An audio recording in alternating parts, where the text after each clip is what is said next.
The reason I'm doing this is because you know that Tokyo is one of my favorite cities in the world. Yes. And I've always, you're living out my dream. You're living in Japan. Yeah, I've been living there a bit too long now. Yeah. I'm interested to learn from you what it's like to be living in Japan. Second to that, I'm also interested. You are very, very successful in the hospitality industry. So I'll be keen to learn, about service from you, about the Japanese culture in doing things. Okay. Where do we start? The easy part or the hard part? Whatever questions you're gonna throw at me. How long have you been in the hospitality industry? So all in all, I've been in the industry for about close to 10 years. 10 years. I first started with the Hilton Yes. in Osaka as the sales executive. I was there for about a year and a half. Then I got put into the management training program, where they spend a year and a half, basically 18 months, and they put you through every department that you can go to. So I was cleaning toilets, mopping floors, polishing. So you learn everything? We learned everything. Okay. There was about 38 people who opted for it, and only 2 passed. So what do you think got you through? Your academic result, or your good look? No, I think it was I don't more think of an it's attitude. No, it's not the looks. It's not the looks. I mean, we look in the mirror every day. I don't think it's the looks. I don't think or it's the the Brunei looks. accent. No, I think partly it was because of the attitude as well. Because when I initially joined the company, I knew that there was the program there. Yeah. So every day, I would go to HR and tell them I want to join the program. Oh really? Yeah, I Geez, did so that almost every day. relentless. Yeah. Wow. So That's not very common of Bruneian. yeah, I know. But anyway, so I did that, and then the HR manager took side, and then we had a change of GMs. And then when the new GM came, I knew him as well. We talked, and being the only Bruneian, being the only foreigner in the sales department actually at that time, I kind of stood out. Right. So it was much more easier to, stand out. So you knew exactly what you wanted. I knew what I wanted. And you pursued it. I pursued it. For how long did you pester the HR Oh department? yeah, about a year-ish. Really? Yeah. Did you say every day? Really, Almost every day. Yeah. So what do? You go there? No, I go there in the morning. Hey, good morning. Are you? Actually, it was initially there was 2 programs. One was the international program called the Elevator Training Program, Right. which takes 2 years. Uh-huh. A year in one property somewhere in the world, another year in one property somewhere in the world. I wanted to do that, but that wouldn't work out, being the fact that I was married. So I was like, okay, maybe not there. Then there was another one that I went into, was the management training program, which was local. I spent 18 months in the hotel. How important is that in shaping your career today? Oh, it was very, very important. It really helped me look at everything, everything, like every aspect. Because of you the didn't hotel. study. No, I wasn't. Hospitality. I wasn't in hotel hospitality. management. Yeah. I was in. So is it required? No, it's not. I actually finished my degree in business management. Yep. But it did not really affect anything. And being in the country that, when you spoke just now about Japanese culture living in Japan, Yeah. actually there's a certain phrase that Japanese people would always say. It's deru kui wa utareru. That means if you're a nail poking out of the surface, you'll always get hit on.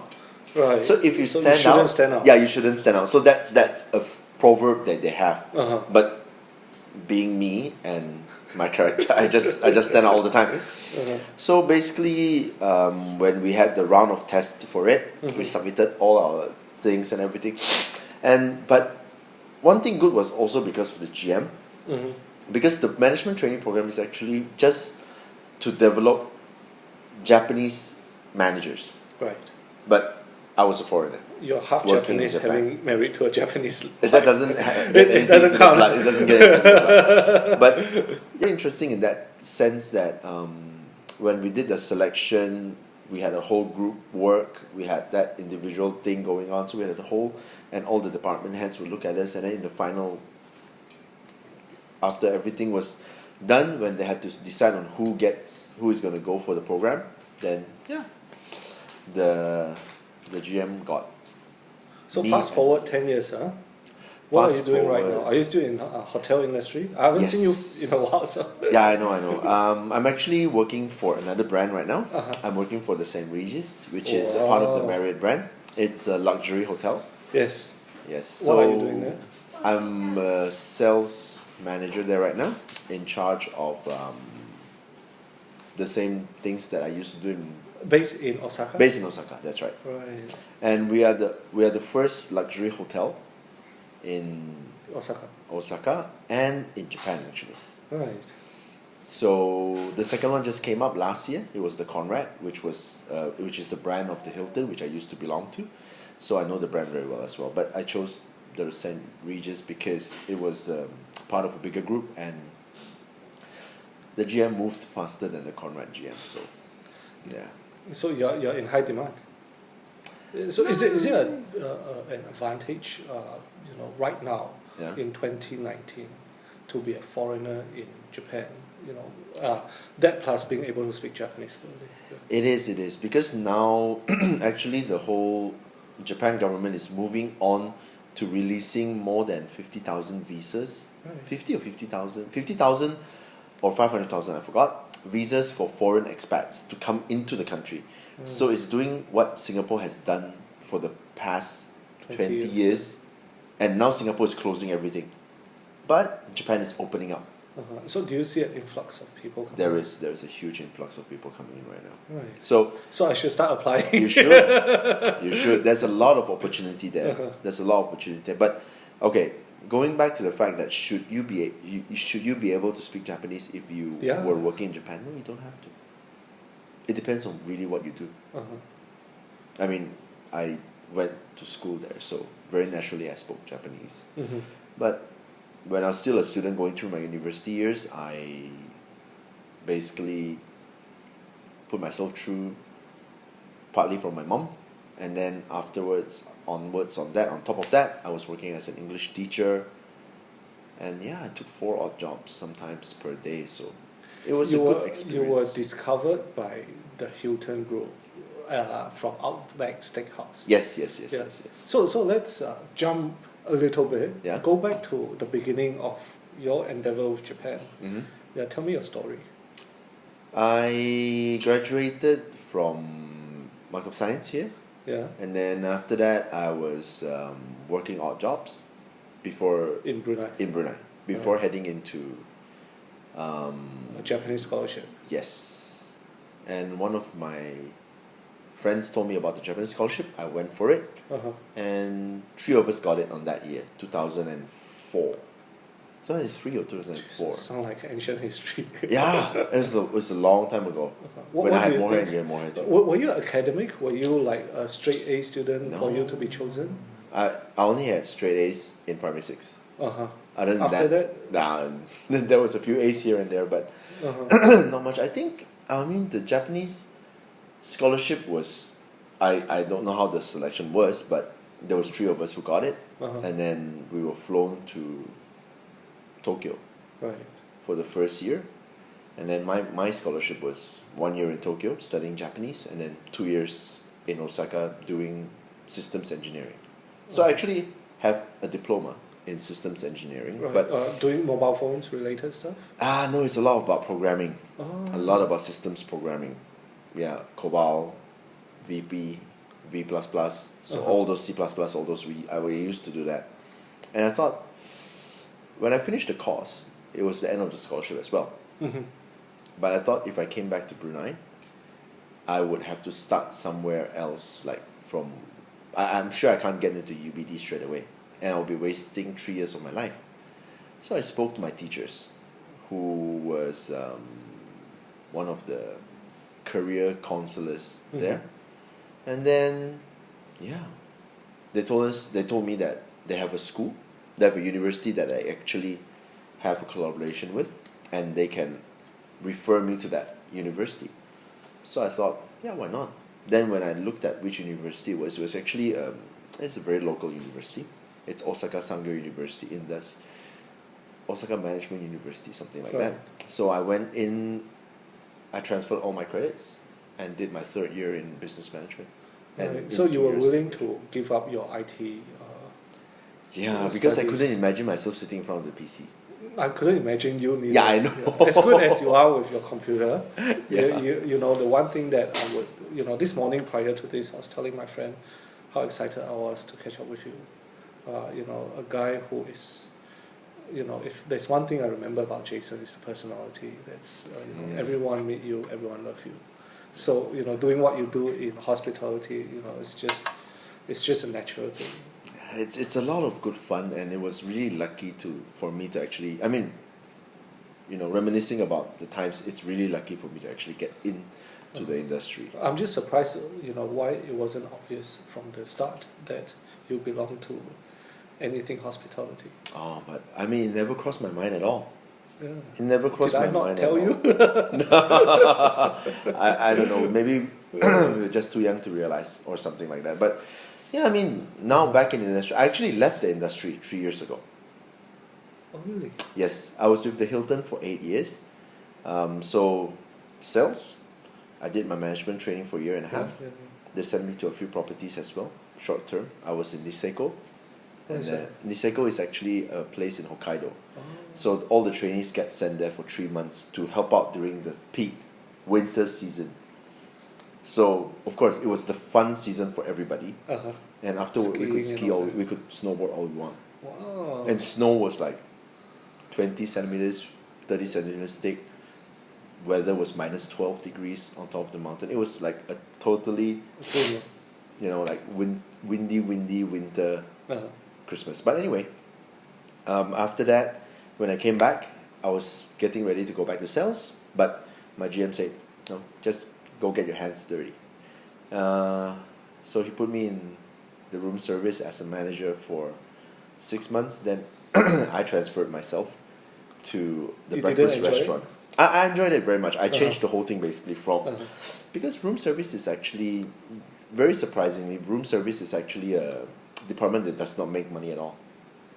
It's a service. It's not a revenue generator. It's not a revenue generator at So all. there's no pressure. The thing is, there's no pressure, but if you keep on seeing your numbers in red, it looks really stupid. Oh. So, in the So first you're 3 assessed months, by number, even though yeah, it's not a there's- revenue generator. Yeah. So I thought, So no, there's this is a not flawed happening. system Yeah, somewhere. exactly. So I thought this is not. I revised a bits and bits of the system, redid the PL and everything. Then in the third month, yeah, we got everything in red. We got everything in black for the next 3 months. I was there for 6 months. Then after I transferred to the breakfast restaurant, Uh-huh. all day dining buffet. Yeah, working hours was like 7-11 every day. Wow. But it was very interesting because you could learn a lot Mm-hmm. from the being in operations itself, because it's basically the blood of the whole hotel. Honestly, I love sales. Mm-hmm. I totally love sales. But I don't know. Being in operations also keeps me going on a lot. That's why sometimes during my free time, or during sometimes when I can actually get out of the office, I'll actually go into the lobby and look at my class. And look at them and see what they're doing, see if the front desk is actually checking in the clients the way they should be checking in. I mean, I'm not really doing checks, but it gives me really good pleasure and fun, and it keeps me going by looking at the guests who are coming in. And sometimes I greet the kids, sometimes I help them out with where the toilet is. You know, it's just staying in the lobby sometimes is really fun. But if you give me a choice, do you want to go into operations? No. I would prefer being in sales. Because you can sell anything to anybody. That is also one of the reason, but it's not because of that. I don't know, being in sales is just much more fun because I've mentioned that operations is the blood of the hotel. It runs through the whole hotel. Yep, It the keeps veins, the whole, the the blood, veins, yes. the blood, it goes. But sales is the food of the hotel. Yeah. Sales is where You need the money you get coming the in. money to feed people. Uh-huh. So my ex-boss at Hilton would always say to me, the more you sell, the more mouths we will be feeding. Right. And I mean, he's not saying it as if, you know, his family is hanging on it or anybody's hanging on it, but he's The whole saying it organization, in yeah. general that if sales don't sell, money don't come in, people don't come in, we don't need so much operations people, they will lose their job. We will lose our job in the end of the day, even if we got the business in. So it's a whole cycle. And if you think of the hotel as a body, that's how it should be like. You know, sales bring in the food, the blood keeps on pumping, running, and when the food goes into the stomach. What do you sell? Basically, I sell the main components of the hotel, the rooms, and also the banquet spaces. Well, nowadays, everyone book the room through booking.com or whatever website there is. Yes. Why would we need a salesperson? Very good question. Booking.com, Agoda, C-Trip, all those, we call them OTA, online travel agents. Yep. So they function in two ways. They are connected to our main booking system Right. through a system called GDS, and they get our rates live, and we give them a commission back on that. Yep. That's one. And another way they work is we give them a rate which is static, which does not move. Every month, every day, the rate is already set. So they book us on those rates. So there's two systems that they run on. So that's how OTAs are. But they can never fill a hotel till the brim. OTAs can never fill a hotel to the brim. And So your objective is to have to fill the 90%, 100%? basically for any hotel, I mean, in my experience, I think hitting about 80% would do the hotel good enough. Right. Break even would be about maybe 70, 75. It depends on what kind of hotel it is. If it's a luxury hotel, the break even point will be higher because you're offering more services Yep. to the client, and the rooms are less. The St. Regis brand is a hotel which has only 160 rooms. And I mean, the one in Osaka has 160 rooms. And the St. Regis brand does not go over 200 rooms. So it's a very nice, small So the quality hotel. is controlled. And we have our own personal butlers. That's what the St. Regis is. So prides every itself on. every room has a butler. Every room has a So butler. there's 160 people on standby. We have like Plus one minus. butler for every floor. Yeah. Oh. So everybody's a butler. Okay. Ah. So I can be a butler as well. I did packing, unpacking, Uh-huh. I iron clothes, I polish shoes for clients as well sometimes. So the hotel industry teaches you life skills. It does. It teaches you a lot of, I think it teaches you a lot of like how much you can do with your brain. Like a client comes to you and say, I want to have a party. Then you say, okay, I'll have my chef cook you some buffet and we'll have the banquet service people set out the tables and chairs, and there you have your dinner. But is that all you want? Do you want more flowers? Do you need the AV people to come in? Do you need decorations on the banquet rooms? Do you need fancy tableware? Do you need all those? So the components are unlimited, and it's up. The imagination is I mean, the limitation So is up it's to your up to imagination. you Yes, to up to make you. things happen. Exactly. And you're empowered to do so. Exactly.